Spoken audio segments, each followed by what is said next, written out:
আসসালামু আলাইকুম রাহমাতুল্লাহ। সবাইকে শুভেচ্ছা এবং অভিনন্দন। আমি তরিকুল ইসলাম, সহকারী শিক্ষক গণিত। প্রিয় শিক্ষার্থী, আশা করি তোমরা ভালো আছো।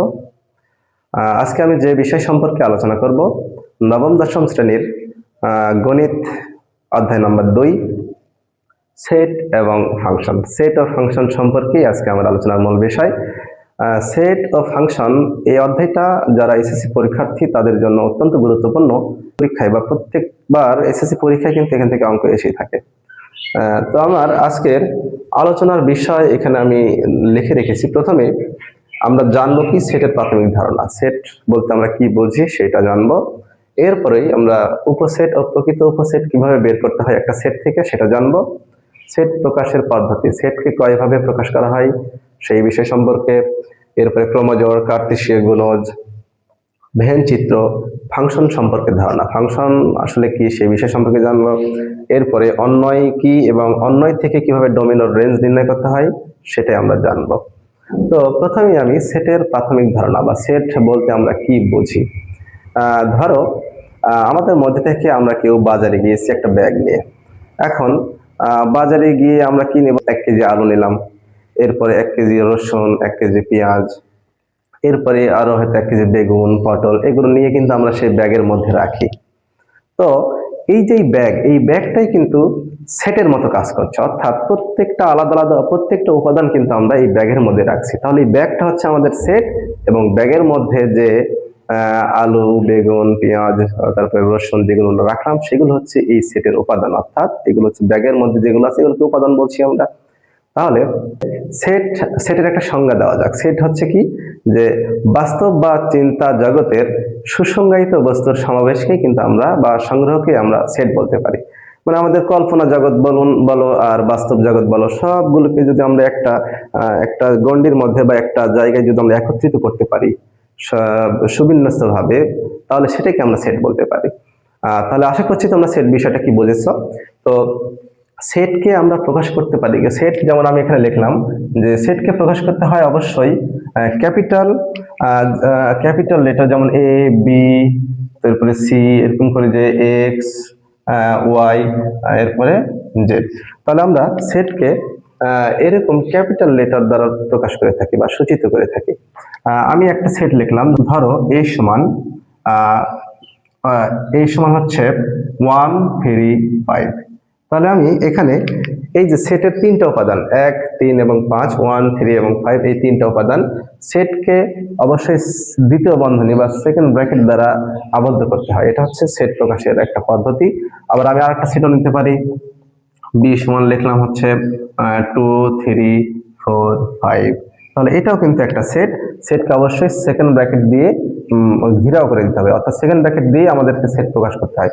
তাহলে সেটের উপাদানকে সেকেন্ড ব্র্যাকেট দিয়ে লিখতে হয়, আর সেটকে আমরা সূচিত করবো হচ্ছে ক্যাপিটাল লেটার দ্বারা। তাহলে এটা হচ্ছে মূলত সেট ফাংশন। তাহলে এই 2, 3, 4 এবং 5 এগুলোকে বলা হচ্ছে এই সেটের হচ্ছে উপাদান সংখ্যা। তাহলে আশা করছি যে সেট বলতে আমরা কি বুঝি সেটা জানলাম। এরপরে উপসেট ও প্রকৃত উপসেট কি। উপসেট বলতে বুঝি যে একটা সেট থেকে বা একটা সেটের উপাদানগুলো নিয়ে কতগুলো সেট তৈরি করা যায়। যেমন আমি এখানে লিখেছি কি, যে যেমন a সমান 1, 3, 5 এটা একটা সেট। এখন এই সেটের উপাদান সংখ্যা হচ্ছে 3টি। আমি এই সেট থেকে আমি শুধুমাত্র 1 নিলাম, 1 নিয়ে আমি কিন্তু এটা কিন্তু নতুন ভাবে আরেকটা সেট তৈরি হয়েছে, এবং এই সেটের উপাদান সংখ্যা হচ্ছে 1 এবং 1টি। অনুরূপভাবে আমি যদি 3 নিই, তাহলে 3 এটাও কিন্তু এইটাও একটা নতুন সেট, এটা একটা সেট, এটা কিন্তু আরেকটা নতুন সেট, এবং এই সেটের উপাদান সংখ্যা হচ্ছে এই সেটের মধ্যে বিদ্যমান। আবার আমি যদি বলি না আমি 5 নিলাম, তাহলে এটাও কিন্তু আমার নতুন আর একটা সেট, এবং এই উপাদানটাও কিন্তু এই সেটের মধ্যে আছে। তাহলে দেখা যাচ্ছে যে এই সেটের উপাদানগুলো ব্যবহার করে আমরা এখানে 3টা সেট পেয়েছি। তাহলে এই 3টা সেটকে, এই 1, 3 এবং 5, এই 3টা সেটকে আমরা বলতে পারি এই সেটের উপসেট। তো উপসেট আরো আছে, যেমন আমি যদি বলি যে 1, 3, তাহলে এটাও হচ্ছে আরেকটা উপসেট হলো এই সেটের। আবার আমি যদি বলি 1, 5, তাহলে এটাও নতুন করে আরেকটা সেট। আবার আমি যদি বলি 3, 5, তাহলে এটা হচ্ছে নতুন আরেকটা সেট পেলাম। তাহলে 1, 3, 5, আবার 1, 3, 1, 5 এবং 3, 5 প্রত্যেকটা কিন্তু আলাদা আলাদা সেট। এই প্রত্যেকটা সেটের যেহেতু উপাদান এ সেটের মধ্যে বিদ্যমান, সুতরাং এই এ এই সকল সেটকে আমরা এই সেটের উপসেট বলতে পারি। আরো আছে, যেমন আমি যদি বলি 1 3 5, হ্যাঁ এটাও কিন্তু একটা সেট, এবং এই সেট আর এই সেট কিন্তু সমান।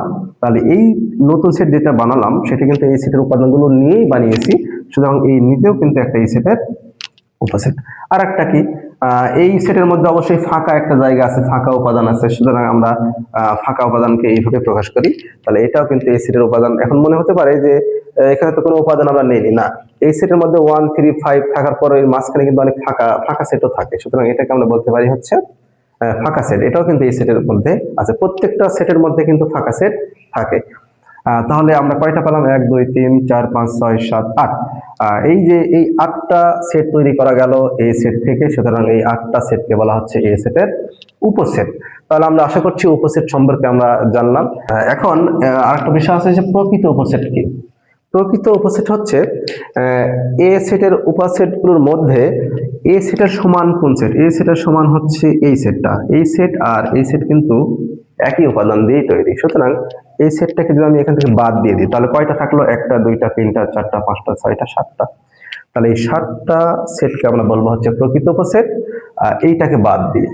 সুতরাং একটা সেটের সমান যে সেটটা, একটা সেটের সমান যে সেট, সেই সেটটাকে বাদ দিলে যে বাকি সেটগুলো থাকে সেগুলোকে আমরা বলতে পারি বা বলি প্রকৃত উপসেট।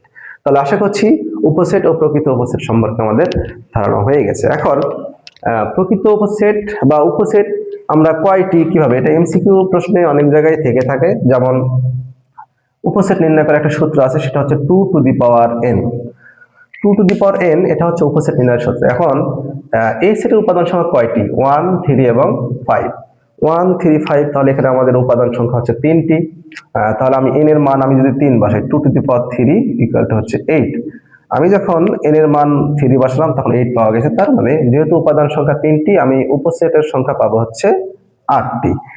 আবার যদি হয় আরেকটা সেট, আমি বললাম যে আমি আরেকটা নতুন সেট নিলাম, সাপোজ আমি নিলাম হচ্ছে x ইকুয়াল টু হচ্ছে 4 5 7 9। এখন আমি বললাম যে এই সেটের উপসেট কয়টি? তাহলে সূত্র হচ্ছে 2 টু দি পাওয়ার n, আর n হচ্ছে উপাদান সংখ্যা। তাহলে এখানে উপাদান সংখ্যা কয়টি? 1 2 3 4। তাহলে আমি 2 to the power 4 equal to হচ্ছে 16। তাহলে আমাদের এই সেট থেকে আমরা 16টা উপসেট পাবো। তাহলে আশা করছি উপসেট কিভাবে বের করতে হয় সেটা জানলাম। আরেকটা বিষয়, সেটা হচ্ছে প্রকৃত উপসেট কয়টি। প্রকৃত উপসেট হচ্ছে সূত্র 2 to the power n minus 1। তাহলে কত পাওয়া যাবে? 2 to the power 4 minus 1 equal to হচ্ছে 16 মাইনাস 1 ইকুয়াল টু 15। তাহলে যেহেতু আমি বললাম যে প্রকৃত উপসেট একটা উপসেট কম হয়, কারণ ওর সমান যে সেটটা সেটাকে বাদ দিলেই কিন্তু প্রকৃত উপসেট পাওয়া যায়। তাহলে প্রকৃত উপসেট সংখ্যা হচ্ছে 15টি, একটি বাদ দিলে 15টি হয়। এইভাবে আমরা উপসেট ও প্রকৃত উপসেট আমরা নির্ণয় করতে পারি।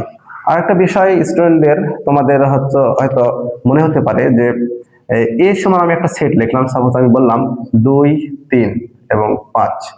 এখন আমি যদি বলি যে আমি আরেকটা সেট বললাম 20 সমান, যদি বলি যে 2 5 3, মানে উপাদানগুলোকে আমি আলাদা করে লিখলাম। হয়তো এখানে প্রথমে 2 আছে, তারপরে 5 দিলাম, পরে 3 দিলাম। তাহলে আমাদের কি এই সেট আর এই সেট কি আলাদা কিনা? না, এই সেট আর এই সেট কিন্তু একই সেট। উপাদানগুলো যদি দ্বিতীয় বন্ধনী বা সেকেন্ড ব্র্যাকেটের মধ্যে যদি পর্যায়ক্রমে না থেকে হয়তো এলোমেলো ভাবেও যদি থাকে, তাও কোনো সমস্যা নেই, নতুন সেট হয়নি, এটা কিন্তু একই সেট। উপাদানগুলো হয়তো আগে কিছু থাকতেই পারে, কোনো সমস্যা নেই। তাহলে এই সেট আর এই সেট কিন্তু একই সেট। তাহলে আমরা উপসেট এবং প্রকৃত উপসেট সম্পর্কে জানলাম। এবার আমরা জানবো সেট প্রকাশের পদ্ধতি কয়টি। তো আমি এখানে লিখেছি সেট প্রকাশের পদ্ধতি হচ্ছে 2টি, একটা হচ্ছে তালিকা পদ্ধতি আর একটি হচ্ছে সেট গঠন পদ্ধতি। তো তালিকা পদ্ধতি বলতে আমরা কি বুঝি? আমি এখানে একটা সেট লিখলাম a ইকুয়াল টু, বললাম হচ্ছে 2 3 5 7। তাহলে অবশ্যই এটা একটা সেট, কারণ আমি এর আগেই বলেছি যে সেটকে প্রকাশ করতে হলে অবশ্যই উপাদানগুলোকে সেকেন্ড ব্র্যাকেট দিয়ে ঘিরতে হবে, এবং সেট প্রকাশের যে সূচকটা সেটাকে আমরা ক্যাপিটাল লেটার এখানে ব্যবহার করেছি, তার মানে এটা একটা সেট।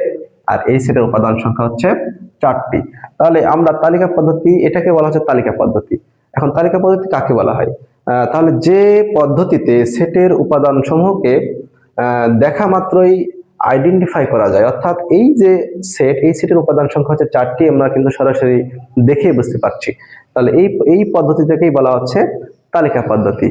আর সেট গঠন পদ্ধতি হচ্ছে যে শর্তের মাধ্যমে যে সেট প্রকাশ করা হয়ে থাকে তাকে আমরা বলে থাকি সেট গঠন পদ্ধতি। আমি এখানে লিখছি, যেমন আমি লিখলাম হচ্ছে a equal to x belongs to n such that x মৌলিক সংখ্যা এবং আমি বললাম হচ্ছে 2 সহ 2 এর চাইতে বড় এবং 7 সহ 7 এর চাইতে ছোট। আচ্ছা, এইটা আমি আর একটা সেট লিখেছি। এখানে কিন্তু আমি খালি চোখে দেখে কিন্তু বুঝতে পারছি না যে এই সেটের উপাদানগুলো আসলে কি কি। এখানে কিন্তু শর্তের মাধ্যমে প্রকাশ করা হয়েছে এই সেটটাকে। অবশ্যই সেকেন্ড ব্র্যাকেট দেওয়া আছে এবং ক্যাপিটাল লেটার ব্যবহার করা হয়েছে, সুতরাং এটা একটা সেট। তো এই সেটে শর্তের মাধ্যমে প্রকাশ করা হয়েছে এই সেটটাকে, সুতরাং এই সেটটাকে বলা হচ্ছে সেট গঠন পদ্ধতি। এখন প্রশ্ন হচ্ছে যে এখানে এই সেট দ্বারা কোন উপাদানগুলোকে নির্দেশ করে। তো আমরা এখন একটু দেখব যে কি বলা হয়েছে এখানে। তো a ইকুয়াল টু বলা হচ্ছে x, a সমান বলা হচ্ছে x, কিন্তু সেই x হবে হচ্ছে ন্যাচারাল নাম্বার নিয়ে। এটাকে বলা হচ্ছে উপাদানের চিহ্ন, বিলংস টু। এই উপাদান চিহ্ন এখানে n এর উপাদানগুলো নিয়ে। n বলতে আমরা কি বুঝি? n মানে হচ্ছে ন্যাচারাল নাম্বার।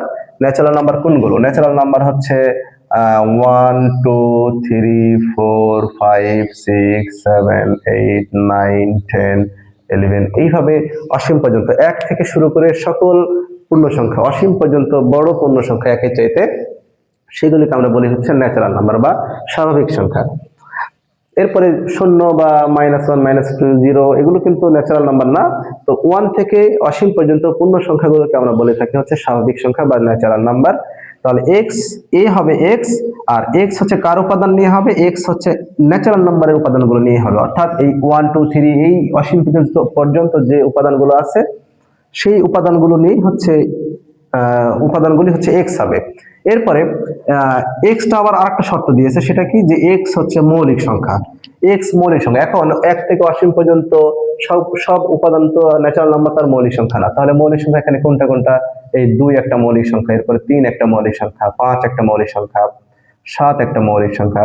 তো মৌলিক সংখ্যা কিভাবে বের করতে হয় সেটা কিন্তু আমি আরেকটি ভিডিওর মাধ্যমে দেখিয়েছি, তোমরা চাইলে সেই ভিডিওটা দেখে আসতে পারো। এরপরে এখান থেকে আমরা 11 একটা মৌলিক সংখ্যা পাবো। এরকম ভাবে আরো 1 থেকে 100 মধ্যে 25টা মৌলিক সংখ্যা আছে, আরো অনেক অসীম পর্যন্ত মৌলিক সংখ্যা। তো আমরা x হচ্ছে মৌলিক সংখ্যা হবে, তাহলে x হচ্ছে মৌলিক সংখ্যা কি? অসীম পর্যন্ত মৌলিক সংখ্যা ধরলাম, তাহলে x হচ্ছে মৌলিক সংখ্যার মধ্যে। তো প্রথমে পাইলাম যে x হচ্ছে ন্যাচারাল নাম্বার নিয়ে হবে, মানে এগুলোর মধ্যে। এরপরে এই 1 4 6 8 9 10 এগুলো কিন্তু এই শর্তের কারণে বাদ পড়ে গেল, কারণ x হচ্ছে মৌলিক সংখ্যার মধ্যেই হবে। এখন এখানে আমি আরেকটা শর্ত দেওয়া আছে লাস্টে, সেটা কি? যে এক্সটা হচ্ছে মৌলিক সংখ্যা তো হবে, সেটা কি? 2 সহ 2 এর চাইতে বড় এবং 7 সহ 7 এর চাইতে ছোট। তাহলে 2 সহ 2 এর চাইতে বড়, তাহলে এটা আমাদের শর্তের, এই শর্তের সাথে আমাদের এইটা মেলে। তারপর 3ও আমাদের মিলছে, কারণ 2 এর চাইতে বড় এবং 7 এর চাইতে ছোট মৌলিক সংখ্যার মধ্যে 3ও পড়ে। আবার 5ও কিন্তু 2 এর চাইতে বড় 7 এর চাইতে ছোট, আবার 7ও কিন্তু 7 সহ 7 এর, এটাকে বলা হয় অরিক্যাল চিহ্ন। এটা মানে হচ্ছে এই লেস দেন অরিক্যাল, 7 সহ 7 এর চাইতে ছোট। তাহলে এই 11 কিন্তু হবে না, কারণ 11 হচ্ছে 7 এর চাইতে বড় হয়ে গেল, তাহলে এই শর্তের সাথে কিন্তু মানবে না। তাহলে এই 3টা শর্ত, এই শর্ত এই শর্ত এবং এই শর্ত, এই 3টা শর্ত মিলে আমাদের যেইটা টিকে থাকে সেটা হচ্ছে 2 3 5 7 2 3 5 7। এখানেও কিন্তু আমি সেই সেটটা লিখেছিলাম। তাহলে এইটা ছিল হচ্ছে সেট গঠন পদ্ধতিতে, আমি সেটাকে তালিকা পদ্ধতিতে প্রকাশ করলাম। এখন আমি আমার নিজের ভাষায় বলে থাকি যে এই এক্সটাকে বলা হয়ে থাকে হচ্ছে, এক্সটাকে আমি বলি হচ্ছে পরিচয়। পরিচয় আমি দ্বারা প্রকাশ করি যে এর পরিচয় দেয় প্রদান করছে হচ্ছে এক্স, মানে এ হবে হচ্ছে এক্স, এটাকে আমরা বলি পরিচয়। তারপর এটাকে আমরা বলতে পারি হচ্ছে প্রাথমিক শর্ত, প্রাথমিক শর্ত। আর এইটাকে আমরা বলতে পারি হচ্ছে চূড়ান্ত শর্ত, চূড়ান্ত শর্ত। তাহলে এই যে শর্তের মাধ্যমে যে সেটকে প্রকাশ করা হয়ে থাকে সেটাকে কিন্তু আমরা বলে থাকি সেট গঠন পদ্ধতি। তো আশা করছি তোমরা এই সেট তালিকা পদ্ধতি এবং সেট গঠন পদ্ধতি সম্পর্কে বুঝতে পেরেছো। যদি কোনো সমস্যা থাকে যে তালিকা পদ্ধতি থেকে সেট গঠন পদ্ধতি বা সেট গঠন পদ্ধতি থেকে তালিকা পদ্ধতিতে প্রকাশ করার কোনো বিষয়, তাহলে অবশ্যই কমেন্টস বক্সে সেটা বললে আমি অবশ্যই চেষ্টা করবো সেটা করে দেওয়ার।